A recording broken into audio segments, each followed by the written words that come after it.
This is Garston, where I was born in 1953. We lived a couple of streets away over there. This street used to be a row of terraces just like ours, but in April 1941, a German bomb flattened 3 houses here, killing 12 people. Little did the local people know, but this was just an early taste of what was to come. 2 weeks later, Liverpool would face a much bigger onslaught, the extraordinary May Blitz of 1941.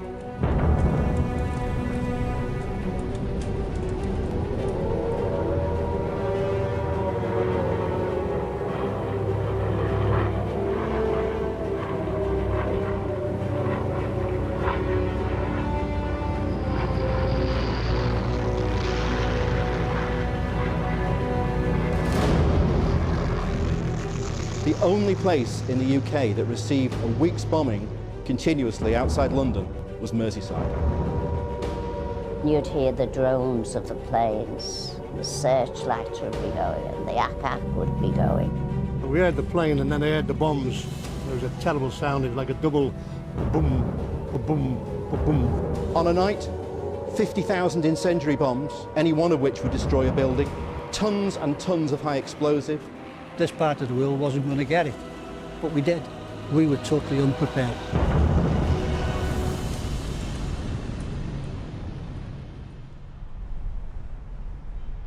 Liverpool was no stranger to bombing. The city had been attacked regularly since August 1940.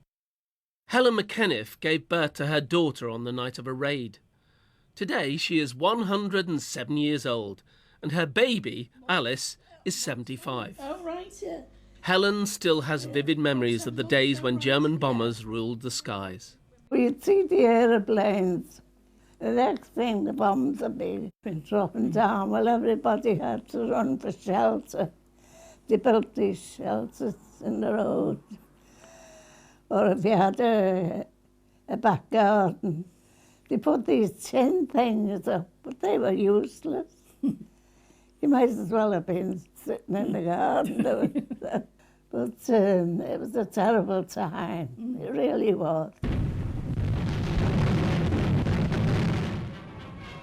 Hitler started bombing Britain after Prime Minister Winston Churchill rejected his offers of peace. Hitler was offering all the time a peace settlement. I will guarantee the British Empire in return for you leaving the war. And of course Churchill wouldn't have this. So in a way the bombings were punishment. This secret document, revealed after the war at the Nuremberg trials, showed that Liverpool was a prime German target from the beginning.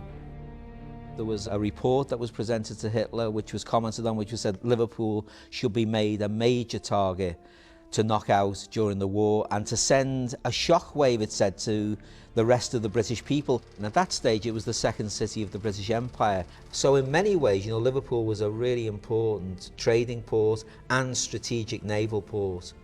Hitler could see, and you can see from that report, I think the feeling was, look, the public aren't going to like this, maybe they'll turn on the government. The Northwest had already been getting its fair share of air raids, so in April 41, the region was treated to a morale-boosting visit. The Prime Minister goes on a tonic tour of the bombed areas of Birkenhead, Liverpool and Manchester.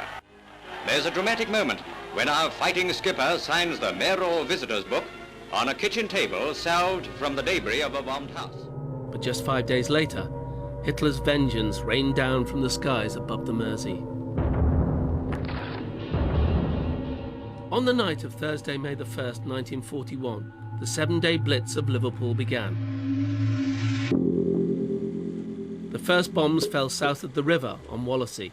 The first Liverpool bomb fell in Garston, hitting the Speke Road Bridge. The intended target for that bomb was here, Garston Docks. In those days, it was a hive of industry, a key link in the chain of the domestic war effort. Over the 7 nights that followed, Garston would get off lightly, but all along the Mersey, bombs fell like rain, and Liverpool and Bootle would be devastated by the might of the German Luftwaffe. On that first night, the bombs fell on Wavertree, Everton and the city centre. The Dingle area of Liverpool 8 also took a pounding. This is Peter Whitney and his little sister Jean, sitting on the rubble of their bombed house in Woodruff Street. I took them back there to hear their story. Peter, Jean, here we are in Woodruff Street where you grew up, but it's not as you knew it in 1941, is it anymore? No, not at all. It's used to run straight from the top Park Road, Yeah. all the way down to Mill Street, and we were up in number 37. We heard the siren going, so my mum said, get under the table. We heard the plane, and then I heard the bombs. There was a terrible sound. It was like a double boom, boom, boom, and eventually all hell broke loose. The noise, the breaking, the shattering, and everything went quiet. We heard people going past, and the air raid wardens and the helpers, and they said, everybody dead in 37. Wow. And my mum said, we're in here, we're in here. So they said, well, why should there's somebody in there? And then the plane come back and it dropped another bloody bomb. It must have had one left. And I was just blasted down the street. You were out in the street and you got blasted again? Yeah. The sirens was the only thing. Even though I was so small, I can still remember the sirens, you know, when it came over. So we then decided to move into 32, which was this one here. Right. It had a big hole in the roof. You can see the hole there, yeah. But, you know, it was better than the one we just come out of. You're not smiling at all in that photo. Because I was shouting at Hitler, that's why. You were shouting at Hitler. Yeah. As well as Woodruff Street, bombs also fell on Lime Street Station, Crawford's Biscuit Factory near Edge Lane, and several sites on Wirral. 31 people died on that first night.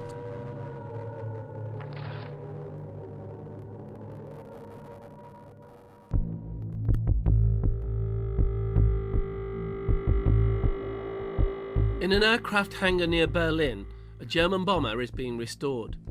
This is the Heinkel 111, the plane which did most of the damage in Liverpool.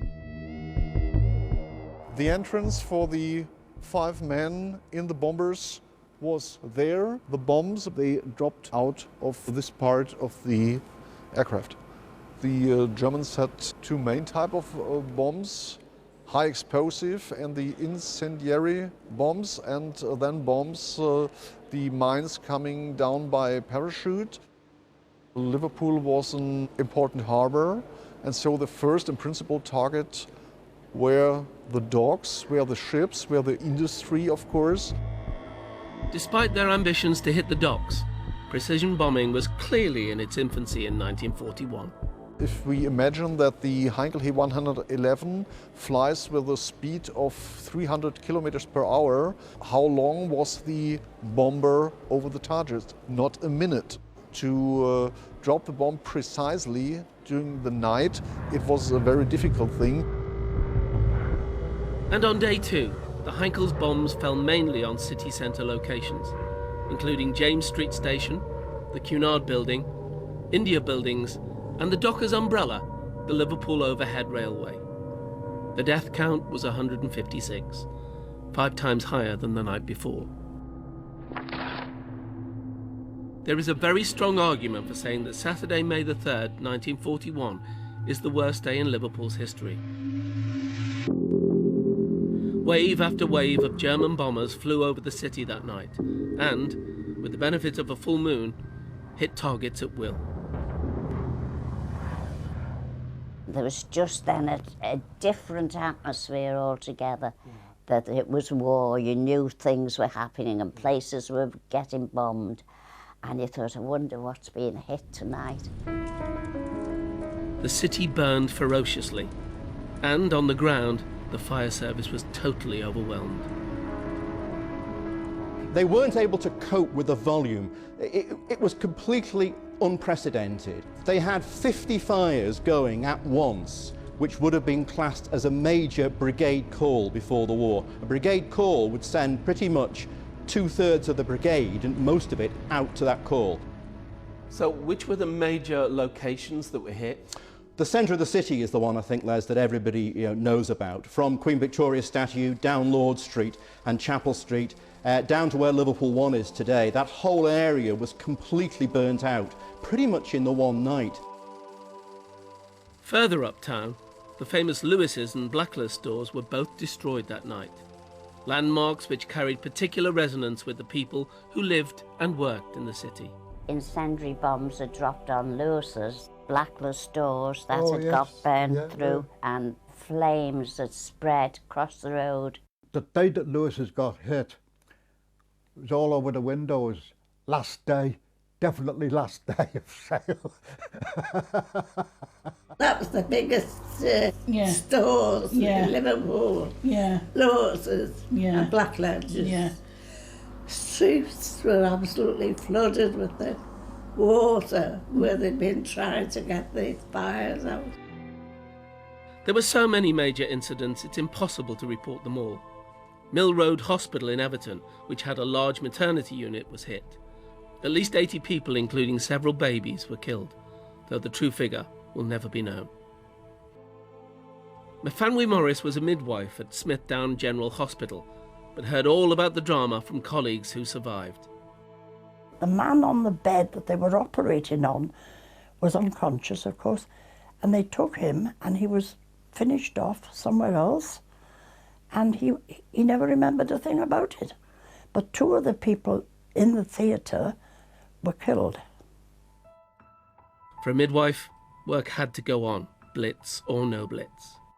I delivered one baby near the Grafton rooms in an Anderson shelter, and there wasn't much room there. It was a little boy, I remember that, and it was an easy delivery. I remember, it was pretty straightforward. The shelter became an integral part of daily life. Peter Weston was inside his family's shelter in Tobruk on that night of May the 3rd. There was a tremendous explosion and everything shook, the Anderson shelter shook, and we knew something terrible had happened. We weren't aware that 200 or 300 yards away from us was a train full of ammunition, and it's only when it blew up we suddenly knew what it was all about. Most of the roof had gone. It wasn't habitable afterwards, so we had to get out and go somewhere else. He lived more in the shelter than you did at home, in the air raid shelters. But the shelter I was in got bombed, loads of people killed. Betty Mooney lost her mum before the war, when she was just 7.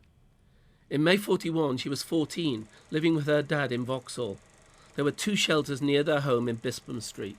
My dad wanted me to stay with him in the house, and I said, no, I'm going to the shelter, Holy Cross shelter. This lady asked me to take a thing down to the little shelter, and it was a blanket to one of them. And by the time I got down there, the big shelter got hit. Loads of people killed in it. All the friends I was with, they all got killed. And we got to the bottom shelter, and the blast from the, from the big one hit the little one. We got out, and then it was like the world was on fire. Every house was burning and everything was down. But I didn't know that my dad was laying dead in the next street, in the street, blowing out the house. Betty's old street no longer exists, and the area is unrecognisable from 1941, but the memories live on.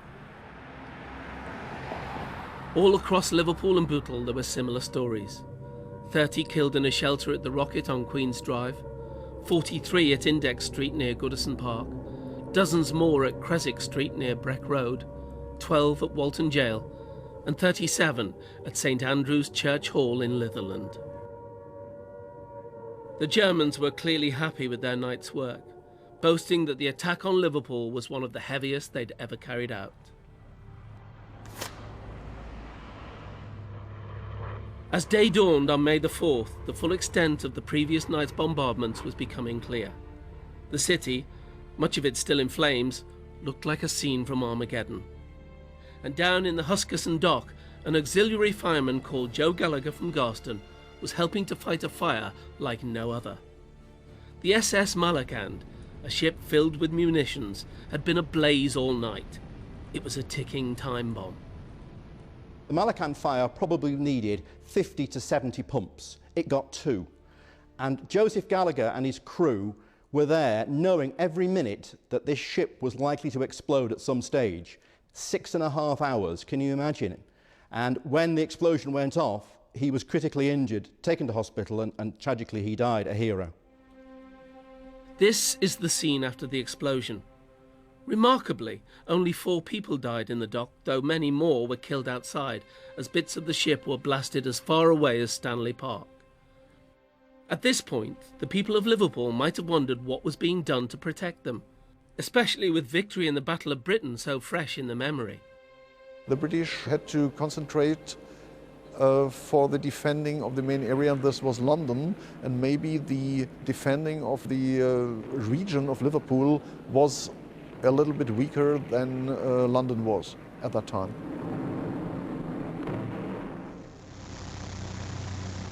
When the Germans broke through into the Low Countries and they started using the French airfields, we were in serious trouble. They came at will, wave after wave after wave. How many planes would come over here? In that particular period, roughly about 1,400 aircraft. And how many did the RAF bring down? In this particular part of the world, 13. That was our contribution to the effort. And to do that, we had 4 squadrons flying. How good was the ground defence? It was useless. It's as simple as that. All it did was keep aircraft flying above a certain height. The Germans, once they knew where your defences were, could adjust themselves to fly wherever they wanted around it even. One thing we did have was a system of decoys designed to fool the German bombers. Pinewood and other film studios helped build a series of fake installations of key targets on open spaces across the UK. The decoys were operated from bunkers like this one, overlooking the Dee estuary, where incredibly, a scale model of Garston Docks had been built. From 20,000 feet on the night time, Garston Docks would have been here. Absolutely realistic from 20,000 feet.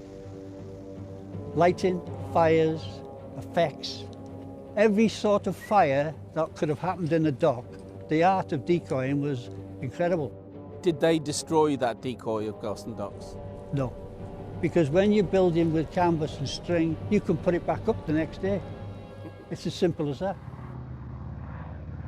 It's not known how many bombs the decoy took, but even one could have saved dozens of lives. On May the 4th, another 53 lives were lost as the Blitz continued. Among the buildings destroyed was the iconic Rotunda Theatre on Scotland Road, while Aintree Racecourse and Liverpool's Anfield football ground also took hits.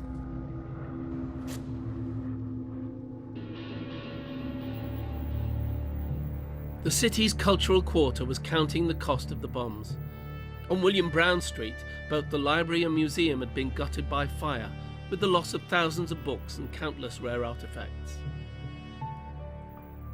Twin statues of Sekhmet had been preserved for over 3,000 years, but that week they were shattered in the blaze. Happily, they were eventually restored and now stand guard at the entrance to today's Liverpool World Museum on the same site. The Museum of Liverpool has many Blitz-related objects on display, but I went to its secret store to see if I could find some more. When we were putting together the Museum of Liverpool, we knew that we couldn't tell the story of Merseyside without focusing some of it on the Blitz. Those 7 days were, huge. It's a baby's gas mask. A baby's gas mask? Yes. The baby goes inside the gas mask? Correct. Oh, well, that's amazing. And the girlies of Liverpool decided that they wanted to get a bit stylish. And so they started to actually make their own gas mask holders. And then it became an like industry. handbags? They all look like handbags. These books here are really interesting because we've got one here called, it's published by the Daily Mirror, Spot Them in the Air. The idea was that it had silhouette outlines of all of the different aeroplanes that you were likely to see over the city. You could pick out Messerschmitts and Heinkels. If you were brave enough to come out of the shelter exactly. to do so. And this is really interesting. What's this one? It's all in German, so you better talk me through this one. This book was produced and this was given to the bomber pilots. It's a target book for them to know where they're targeting and what they're targeting. Liverpool Birkenhead, 1 Million Einwohner. It seems the books weren't all the bombers relied on. This never-before-seen footage shows that Luftwaffe pilots were given thorough training in how to find their targets all along the Mersey. Bekannte Flakstellung ist im Bereich des Modells. This caption tells them that X marks the location of a known anti-aircraft gun installation. 3 Hochhäuser, davor Landungsbrücke.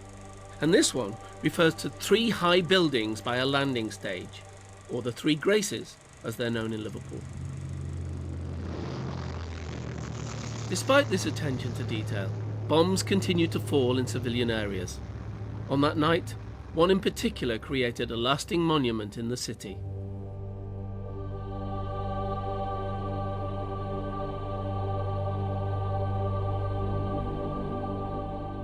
This is Liverpool's iconic bombed-out church, a defiant symbol of the city's resistance to the German attacks. St. Luke's stood proud for 4 nights against the barrage, but as May the 5th turned into May the 6th, the church was destroyed in a spectacular blaze.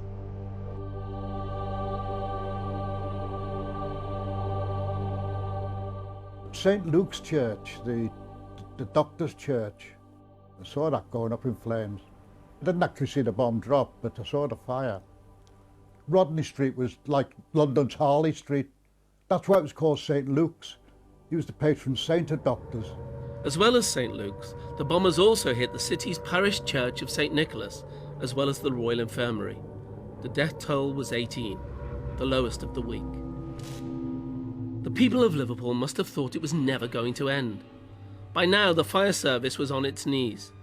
The full-time fire bobbies, as they were known, and the thousands of auxiliaries were running on empty.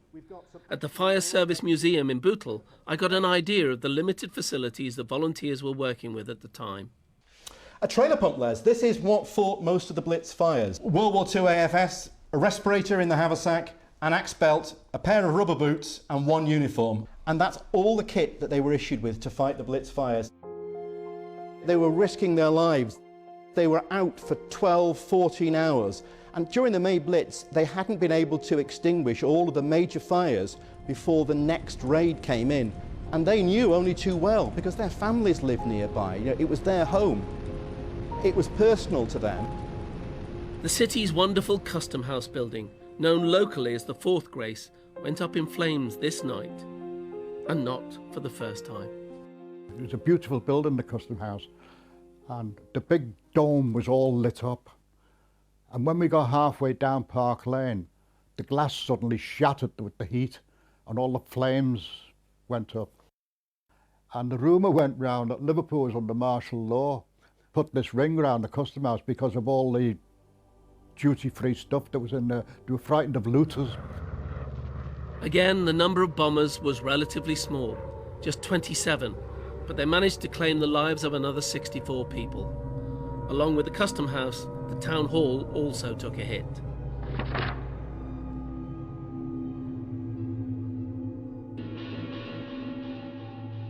It wasn't just Liverpool that was hit.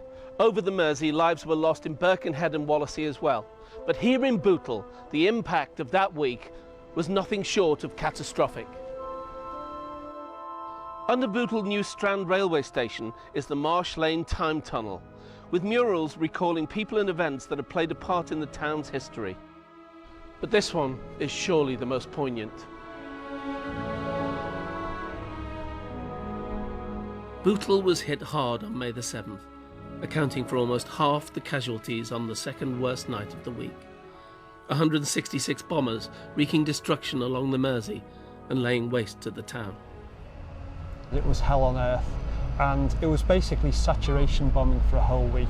In that 1 week in May, there were 20,000 people or thereabouts made homeless. That was in 1 week. There were 257 people who were killed, and there were over 5,000 people who were seriously injured. We're talking a really, really bad period of time. It was probably the darkest period in the war. This is the Ash Street Memorial Garden, next to the spot where more than 30 people were killed in the Co-op bomb shelter on the night of the 7th. They learned to be resilient, because they had to be. They learned that you can get through any situation, however bad it might be, because let's face it, nothing could be worse than the Blitz, could it? Something like 80% of Bootl's housing stock was damaged during the Blitz. You know, everybody knew people who'd been killed, major buildings destroyed, so they chose that the only way they could possibly be safe was to be out in the country, and people walked there night after night. Who could blame them? The Bryant and May match factory, Europe's largest, was destroyed. Bootle General Hospital was bombed, so was the town hall. Walton Hospital was hit. And across the river, the Mersey ferry, the Royal Daffodil, was sunk at the Seacombe landing stage.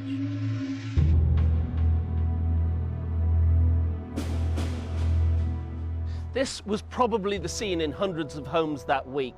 The boy playing with his toy aeroplane, his mother clinging onto her baby, imploring him to come down to the shelter in the basement. No bombs, no bombers, no soldiers, no firemen, just ordinary people living through the most frightening times of their lives.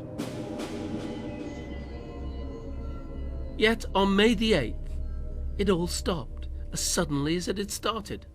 Well, it stopped for the simple reason that Hitler had moved his attentions to the attack on the Soviet Union. So if he's bombing Britain heavily, Stalin, who's got a pact with Hitler at that time, is not going to say, oh, he's going to attack me now. So it was in many ways a diversion. For the people of Liverpool, it had been anything but a diversion. I know that for my family and for everyone else's, the relief was incredible. You felt as though the whole war had stopped, really, because you were able to go to bed in your own home without the thoughts of the Germans coming over to bomb you. If it had gone on much longer, it probably would have crippled Liverpool. Would have been a disaster for the country, not just for Liverpool. Even today, the memories are still deep and painful. Peter Whitney was just 5 when that bomb dropped on his home in Dingle.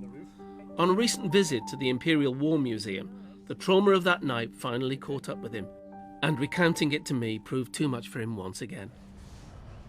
I said to my wife, I've got to get out. So I went outside and I sat on the windowsill. I just cried, and I didn't stop shaking for about 4 days. Oh. Yeah, just come back too sudden. Oh, you're all right. Get it out, mate. Come here. You okay? The final toll was 1,784 dead in a week. 3 times the number killed in the worst attacks on Coventry. Yet it seems that Liverpool's is a kind of forgotten Blitz. The Blitz spirit was incredible, but the city's infrastructure was devastated and would take decades to be rebuilt. Such was the carnage on the streets. The bins had to be used for body parts found in the rubble. 7 days after the Blitz stopped, there was an official ceremony to bury the dead at Anfield Cemetery. Of 554 people laid in a mass grave, 373 were unidentified. Individual coffins were placed into the brick-lined vault. Each one was covered with the Union Jack, and mourners lay flowers. The Bishop of Liverpool said, "They sought not to kill, but only to endure." And surely this is the story of our 7-day Blitz. The people of Liverpool have been thrust unwillingly onto the front line, largely unprotected. The bishop's prayer concluded, "The enemy has broken their bodies and may break ours, but they will never break our spirits." They certainly didn't do that.